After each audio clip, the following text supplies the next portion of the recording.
বর্তমানে ইনসোমনিয়া বা অনিদ্রার যে সমস্যা, এই সমস্যাটি ব্যাপক আকার ধারণ করেছে। এই ইনসোমনিয়ার এই সমস্যার জন্য অনেকগুলো কারণ দায়ী। আমরা একে একে খুব সংক্ষিপ্তভাবে আলোচনা করব ইনসোমনিয়ার জন্য কোন কোন কারণগুলো দায়ী থাকতে পারে। বিশেষ বিশেষ কারণগুলোই এখানে উল্লেখ করব এবং ভিডিওর শেষে আলোচনা করব ওষুধ না খেয়ে আমরা কিভাবে ইনসোমনিয়া থেকে বেরিয়ে আসতে পারি। অনিদ্রার প্রথম কারণ হলো নয়েজ। আপনি এমন একটা জায়গায় ঘুমানোর চেষ্টা করছেন যে জায়গা খুব নয়েজফুল, চিৎকার চেঁচামেচি বা গাড়ির শব্দ বা কোনো কলকারখানার শব্দ, সেই শব্দের ভিতরে যদি আপনার থাকার অভ্যাস না হয়, অর্থাৎ ঘুমানোর অভ্যাস না হয়, সেই জায়গায় কিন্তু আপনার ভালো ঘুম আসবে না। একটু ঘুম আসবে, আবার ঘুম ভেঙে যাবে, অনেক সময় দেখা যাবে যে ঘুম নাও আসতে পারে। তো এই রকম জায়গাতে আপনি ঘুমাতে যাবেন না।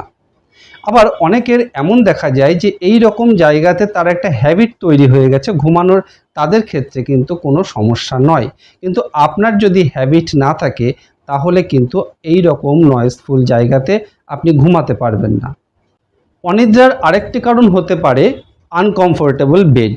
এমন একটা বিছানায় আপনি ঘুমাতে যাচ্ছেন যে বিছানাটি খুব শক্ত, আবার হতে পারে এমন নরম যে বিছানার মধ্যে আপনি ডুবে যাচ্ছেন। এই রকম পরিস্থিতিতে কিন্তু ভালো ঘুম আসবে না। এমন একটি বেড আপনাকে চুজ করতে হবে যে বেডটি আপনার জন্য খুব আরামদায়ক হবে, তাহলেই কিন্তু আপনার ঘুমটি সুন্দর হবে। এখানে এক একজনের অভ্যাস এক এক রকম। কেউ হয়তো খুব নরম বিছানায় শুয়ে অভ্যস্ত, তার সেই বিছানাটাই খুব ভালো এবং সেখানেই তার ভালো ঘুম হয়। আবার কেউ হয়তো খুব শক্ত বিছানায় শুয়ে অভ্যস্ত, তাতে তার ঘুমের কোনো অসুবিধা হয় না। তো এক একজনের অভ্যাস এক এক রকম। আপনার কাছে যেটি কমফোর্টেবল সেটি আপনার আদর্শ ঘুমের জন্য আদর্শ বিছানা হবে। স্ট্রেস এবং অ্যাংজাইটি, এই দুটি যদি আপনার মধ্যে থাকে তাহলে আপনার ভালো ঘুম আসবে না। সবসময় আপনার মনের মধ্যে যদি দুশ্চিন্তা খেলা করে বেড়ায়, তাহলে আপনি যখন ঘুমাতে যাবেন তখনও কিন্তু সেই দুশ্চিন্তা আপনাকে তাড়া করে বেড়াবে, আপনার ভালো ঘুম আসতে দেবে না।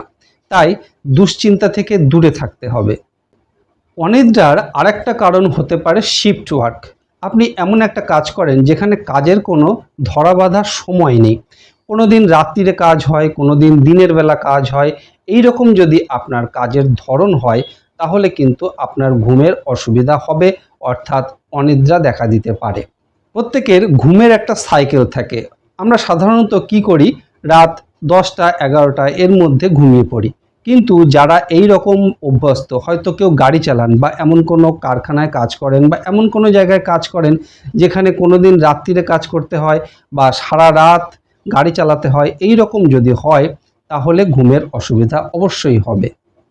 অনিদ্রার আরেকটি কারণ হতে পারে আপনি যে জায়গাটিতে ঘুমাতে যাচ্ছেন, সেটি ঘর হোক বা যে কোনো জায়গা হোক যেখানে আপনি ঘুমানোর চেষ্টা করছেন, সেই জায়গাটি খুব গরম আবার খুব ঠান্ডা। এই রকম যদি হয় তাহলে আপনার ঘুমের ব্যাঘাত ঘটতে পারে। খুব গরম জায়গাতে ভালো ঘুম হবে না, আবার জায়গাটি যদি খুব ঠান্ডা হয় তাহলেও কিন্তু ভালো ঘুম আসবে না। কমফোর্টেবল একটা জায়গা আপনাকে চুজ করতে হবে ভালো ঘুমের জন্য, অর্থাৎ সেখানকার ঠান্ডা গরমের পরিস্থিতি যেন আপনার জন্য আরামদায়ক হয়। আপনি যদি দীর্ঘদিন কোনো রোগে ভোগেন তাহলেও কিন্তু অনিদ্রার একটা সমস্যা তৈরি হতে পারে। এছাড়াও কিছু ওষুধ আছে যে ওষুধগুলো খেলে ঘুমের ব্যাঘাত ঘটে। এছাড়া কফি, অ্যালকোহল এবং নিকোটিন, এইগুলো যদি আমরা নিই আমাদের শরীর স্টিমুলেট হয়, আমাদের একটা উত্তেজনা তৈরি হয়, সঠিকভাবে ঘুম আসতে চায় না, সেক্ষেত্রেও অনিদ্রার একটা সমস্যা তৈরি হয়। তো এই কারণগুলোর জন্যই আমাদের সাধারণত ঘুমের অসুবিধা হয়, অর্থাৎ অনিদ্রা তৈরি হয়। এবার আমরা জেনে নিই কিভাবে ওষুধ না খেয়ে এই অনিদ্রা থেকে আমরা মুক্তি পাব। প্রথমেই আপনাকে একটা শিডিউল তৈরি করতে হবে, আপনার ঘুমানোর টাইমটা ঠিক রাখতে হবে। যদি আপনি এমন একটা কাজ করেন যে আপনার সমস্ত কাজ মিটে যায় মোটামুটি 9টা 10টার মধ্যে, তাহলে আপনাকে ঠিক করতে হবে আপনি 10টায় ঘুমাতে যাবেন না 11টায় ঘুমাতে যাবেন।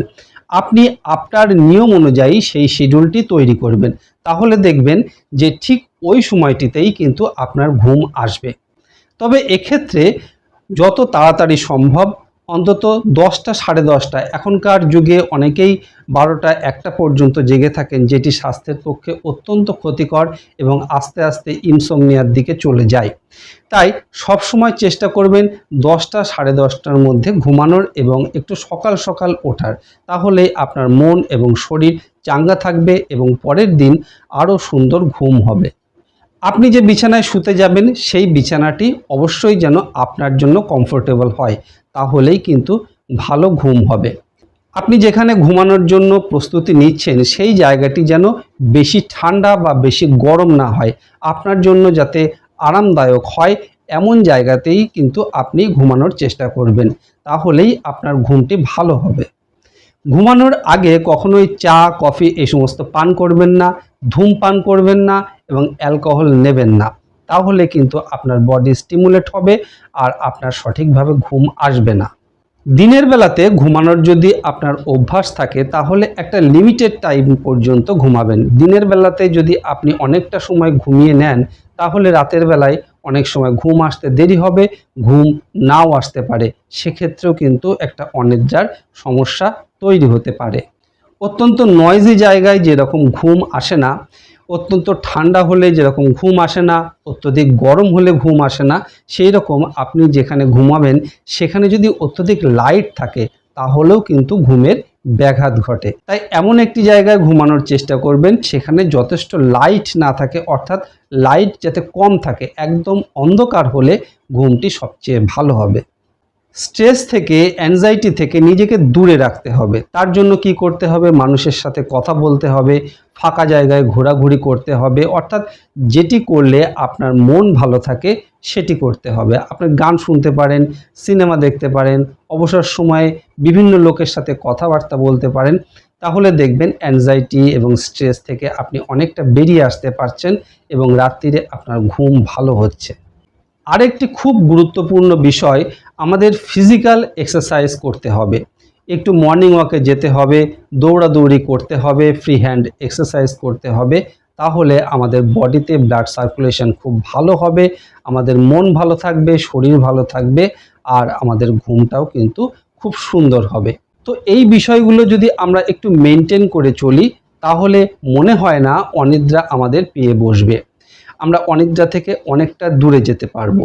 আশা করি ভিডিওটি আপনাদের খুব হেল্পফুল হবে। ভিডিওটি ভালো লাগলে অবশ্যই একটি লাইক করবেন আর এই রকম ভিডিও আবারও পেতে চাইলে চ্যানেলটি সাবস্ক্রাইব করে রাখবেন। আপনারা ভালো থাকুন, সুস্থ থাকুন। ধন্যবাদ।